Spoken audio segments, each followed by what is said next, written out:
मोर्चा असो शिवसेनेचा मनसेचा आपण तिथे हजर असता आज या मोर्चाला.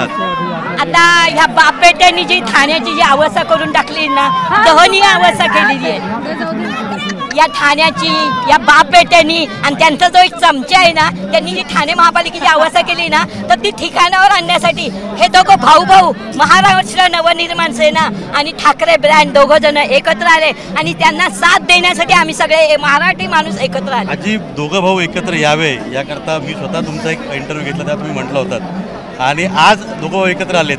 ती भावना आणि आजचा हो, ते दोघं एकत्र आले, ते त्यांच्या कुटुंबासाठी एकत्र आले, मराठी माणसांसाठी एकत्र आलेले आहेत आणि त्यांना पाठिंबा देण्यासाठी आम्ही त्यांच्या पाठीशी ठामपणे उभा आहोत आणि राहणार उभे.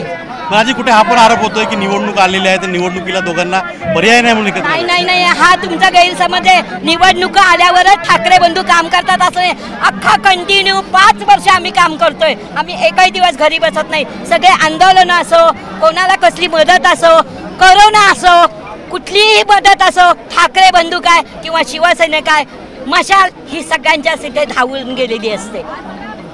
आनंदाची गोष्ट म्हणजे आज मी या मोर्चातून महाराष्ट्राच्या मुख्यमंत्र्यांना एकच सांगण्याचा प्रयत्न करेन, हा फक्त ठाणे जिल्ह्यातला मोर्चा नाही, हा ठाणे महापालिकेचा मोर्चा आहे. असेच जर तुम्ही मराठी माणसाला डिवचायला लागले आणि तुमचा भ्रष्टाचार वाढला तर महाराष्ट्राचा नेपाळ आणि बांगलादेश झाल्याशिवाय राहणार नाही आणि ते करण्यात आम्हाला तुम्ही भाग पाडू नका.